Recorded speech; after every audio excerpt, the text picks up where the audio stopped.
Assalamualaikum warahmatullahi wabarakatuh. Pemirsa dimanapun Anda berada, selamat pagi, selamat siang, dan selamat malam. Salam sehat, sukses, dan sejahtera untuk kita semua. Pemirsa dimanapun Anda berada pada saat ini, kebetulan baru saja turun hujan dan sini tampaknya ini masih basah ya, depan rumah ini, dan saya berada di sebuah rumah yang kebetulan dijadikan sebagai tempat pembibitan ya. Di sini saya akan berbicara dengan topik yaitu cara membuat umbi mini. Seperti apakah caranya, kemudian bagaimana bisanya umbi mini itu tercipta atau terbentuk. Oke, langsung saja. Di depan saya adalah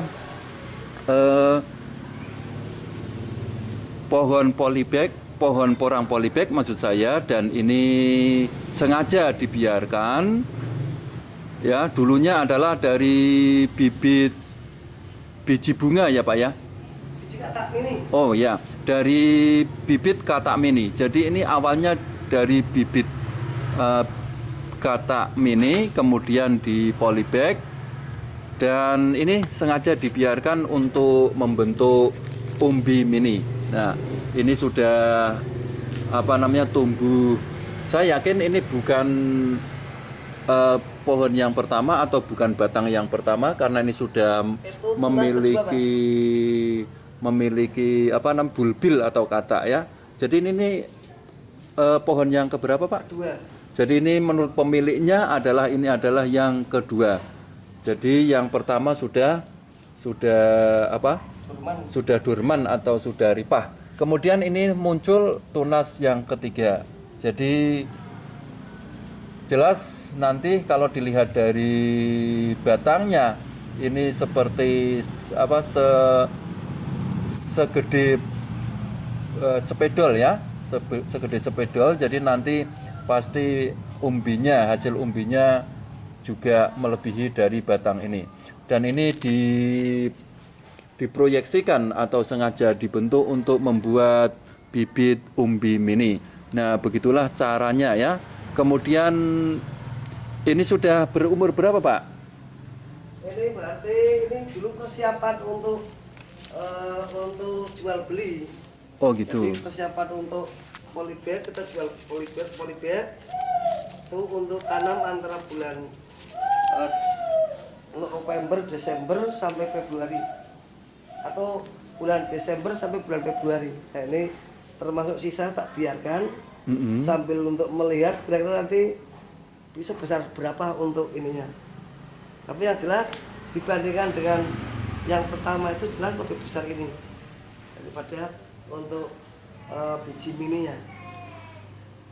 Berarti nanti diperkirakan jelas lebih besar ya. Kira-kira nanti berapa on atau berapa gram Pak ini biji umbi mininya ini? Ini karena di polybag ini pertumbuhannya kurang maksimal. Ini kalau misalnya di luar itu bisa sampai 2 on. Kalau karena ini di polybag mungkin makanannya juga kurang. Itu dia juga harus, kalau musim kemarau disirami. Ini paling setengah on paling. Prediksi umbinya mini setengah on atau gitu. 1 kilo 20. 1 kilo isi 20 ya. Kemudian umpama dengan, kalau dibandingkan dengan harganya gimana Pak? Misalnya harga umbi produksi dengan umbi mini yang untuk untuk pembibitan begitu. Lebih mahal pembibitan. Lebih mahal untuk bibit biarpun umbinya itu kecil, biarpun umbinya itu mini begitu. Oh begitu. Terus adakah yang sudah kelihatan hasilnya Bapak? Untuk tahun kemarin, ini kan saya juga termasuk baru. Ini untuk umbi yang ukuran 1 kilo 4 biji atau 5 umbi. Itu kemarin antara 45 sampai 60 ribu harganya. Tapi kalau yang kecil ini antara kok bisa sampai masuk 20, itu bisa lebih dari 60. Harganya malah lebih dari 60 lebih gitu. mahal. Oh begitu. Jadi perkiraan harga itu malah lebih menguntungkan ya Pak? lebih semakin kecil umbinya, semakin mahal harganya untuk ukuran 1 per kilonya. Luar biasa. Berarti ini kalau dibandingkan misalnya Pak, misalnya ini ditanam di apa di polybagnya dilepas, kemudian ditanam di lahan, itu kira-kira menghasilkan berapa Pak? Berapa umbinya beratnya satu musim? Ini kalau dilepas dari umbinya, dari polybagnya ini bisa sampai 2 on atau 2 on lebih. Satu umbi itu bisa 1/4 kilo sampai bisa lebih dari 2 on. Itu kalau di lahan, satu musim. Satu musim. Kemudian kalau dijual kembali berarti 1 kilonya isinya cuma 4. Iya, 4 atau 5 gampangnya. Ya, itu kemudian harganya. Untuk tahun kemarin ini bisa antara 45.000 sampai 55. Berarti tetap menghasilkan ya Pak ya? Menghasilkan ya. Gitu. Tetapi kan untuk perawatan mungkin lebih banyak ongkos yang dikeluarkan bila ditanam di lahan daripada cuma diletakkan di polybag seperti ini. Menurut Bapak bagaimana? Menurut analisa Bapak ini? Jadi kalau namanya ada pengeluaran tentunya pemasukannya juga lebih besar Pak. Jadi yang pertama ini kalau tempatnya cara tanamnya itu model kayak dibuat gundukan atau dibuat kayak kalau kacang itu digundukan itu semakin besarnya karena tanahnya itu gembur, kemudian pemupukan itu dengan pupuk kandang, mungkin pupuk ayam, kotoran ayam, kotoran ayam ini lebih besar karena akarnya semakin besar, nanti ininya semakin besar. Jadi pertama ini bisa dilihat ya. Ini bisa lihat untuk pohon pertama segini, ini lebih besar lagi. Ini kalau di luar, kemudian pemupukannya bagus. Maksudnya di luar itu di lahan? Di lahan kosong, di lahan alam terbuka. Ini mungkin teman saya pernah dari sini juga. Saya kaget. Itu awalnya itu mungkin hanya sebesar ini atau sebesar ini. Tapi tulas kedua itu sudah bisa langsung segini atau langsung 1 spedol. Oh gitu. Terus tulas ketiga itu bisa seibu jari. Berarti bulbilnya itu juga besar? Semakin besar. Berarti keuntungannya ganda gitu ya? Berarti keuntungannya di samping umbi ini juga itu untuk biji katak. Oh gitu. Ya, jadi terus sedikit untuk pemirsa yang mungkin pemula. Jadi kalau ibaratnya ini pohon ini mati atau dorman. Ini yang pertama ini di daunnya ini bisa dikatakan besar. Kemudian nanti ininya mati, ini sari-sarinya ini akan turun ke akar, ke umbi. Dan nanti biasanya itu dorman istirahat itu dikasih waktu antara 2 bulan. Ini nanti umbinya tambah besar lagi. Karena biasanya ini kalau ini yang mati baru itu masih ada akarnya yang hidup, akar yang masih cari makan. Nah itu di sini, nah itu nanti kalau di tegang 2 bulan itu bisa akarnya sudah hilang, umbinya tambah besar, tambah tua. Nanti untuk pembibitan tahun depan itu lebih bagus. Berarti intinya untuk panennya atau pembungkarannya itu menunggu ditambahi waktu 2 bulan lagi. Setelah itunya mati. Setelah pohonnya mati. Betul. Begitu. Ini kalau untuk pembibitan juga kualitasnya umbi sudah tua. Jadi nanti semakin bagus. Kalau bahasa biji-bijian itu semakin tua ditelan besok kualitasnya lebih bagus. Oke, menurut Bapak untuk menanam porang bagi pemula itu lebih baik itu menggunakan bibit yang bagaimana Pak? Karena di porang yang saya tahu itu kan ada jenis 3 ya. Ada biji bunga, kemudian katak, kemudian umbi gitu. Yang paling baik itu yang mana Pak? Itu ada untungnya dan ada ruginya Mas. Ada istimewa, ada kelebihan dan kekurangannya. Yang pertama biji bunga itu bijinya kecil, lihat satu aja lebih murah. Tapi pertumbuhannya kalah dengan biji katak. Biji katak lebih mahal, tapi dapatnya sedikit dibandingkan dengan pertumbuhannya lebih bagus biji katak. Kalau pakai umbi, umbi satuannya lebih mahal lagi. Satu kilo cuma isinya berapa begitu ya? Itu kalau pakai umbi, itu saya sarankan untuk petani-petani yang kantong tebal. Begitu. Nah, karena kita bandingkan misalnya kita mau buat 1 ton, itu berarti isinya 1000 berarti kalau isinya 4 sampai 5 kita buat 5 aja berarti kan isinya 5.000 1 ton. Harga kalau 50 berarti 50 juta dapat hanya 1000 biji gitu, 1000 umbi gitu ya? Berarti 1000 kali 5 berarti hanya 5.000. Iya gitu ya. Itu. Kemudian kalau pakai umbi biasanya kalau perawatannya bagus, digait tanggul itu on itu bisa ada yang sampai 1 kilo lebih, Mas. Oh gitu. Dalam waktu 1 musim. 1 musim. Kemudian apa namanya? Berarti 1 musim, dorman mati ditambah 2 bulan setelah mati. Oh gitu, caranya begitu. Berarti begitu dorman jangan langsung dipanen gitu. Iya. Kemudian untuk pemupukan dan obat-obatan yang digunakan apa ini, Pak? Biasanya untuk ini kan termasuk tanaman yang tidak anu kimia ya, Mas ya. Maksudnya? Jadi, dalam arti biasanya pakainya kompos, kompos yang matang.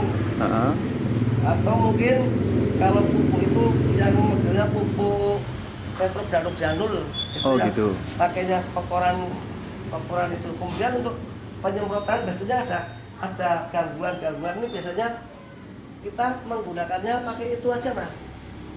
Pakai apa namanya? Kotoran kelinci difermentasi dengan MP4 sama mungkin ditambahi gula itu disemprotkan ke daunnya. Biasanya hama lari karena baunya kotoran atau kencingnya kelinci itu baunya menyengat gitu. Oke pemirsa, seperti ini hasilnya. Ini adalah hasil daripada umbi yang telah dipanen ya. Setelah dorman kemudian ditunggu 2 bulan dan seperti ini hasilnya. Jadi itu cara membuat umbi kecil. Ini hasilnya seperti ini. Itu kira-kira rata-rata berapa on itu, Pak? Ini yang bawah dan yang besar. Jadi kalau bawah ini yang besar di bawah. Karena kalau ketiran yang kecil kan enggak apa-apa, Mas. Iya. Kalau yang ini sekitar antara 1,4 atau 5 ini. Oh, itu 2 on setengah. 2 on setengah itu ya. Atau 2 on ya. Ini. Kemudian yang itu yang kecil-kecil itu? Kecil ada juga, ini masih kecil lagi. Oh itu. Kok mirip seperti ini ya? Apa kentang? Itu kayak semak itu. Nah itu loh, seperti kentang yang kecil itu. Iya. Masih iya. Nah ini lebih kecil lagi nih. Iya. Kecil lagi nih. Nah ini. Lihat. Ini berarti 1 kilo isi berapa nih? Banyak sekali ya. Kalau kayak gini, ini mungkin bisa isi antara 30 up. 30. Jadi 30 ke atas. Kalau yang kayak gini-gini itu mungkin ya yang kecil kayak gini mungkin bisa sampai 100 lebih. Ini mungkin bisa isi 40 atau 51 kilo yang kayak gini, Mas. Harga berarti antara 50 sampai 60. Ini ya bisa sampai di atas 60. Oh itu yang kecil. Yang kecil lebih mahal lagi. Iya. Tapi kalau yang kayak gini mungkin antara 45 sampai 55. Yang kayak gini. Itu sekilo isi 5 kira-kira. Isi 4 antara 4 ke 5. Iya. Jadi saat musim tanam nanti akan agak segitu. Nah, kemudian kalau yang besar ini kita buat chip juga. Buat chip, ini ada alatnya. Oh iya Bapak, berarti ini juga membuat chip? Iya, manual. Okay. Ya. Manual? Ya, ini buat chip kayak gini. Nah ini mungkin hanya saya contoh saja. Nanti ini saya contohkan saja. Ini ibaratnya kayak gini. Ini bisa dilihat. Iya. Jadi kayak gini, hanya gini saja kok. Nah ini. Oh gitu ya. Kayak gini. Lagi Pak. Oh gitu ya. Ini alatnya buat sendiri. Ini alatnya beli, Mas. Oh luar biasa. Tapi yang manual ini manual. Oh iya. Yang manual ini kayak gini. Nah nanti kalau mau lebih yang banyak lagi, kita ada di tempat penjemur atau meme, kita jemur, setelah jemur kita masukkan ke dalam biar tidak kehujanan ini.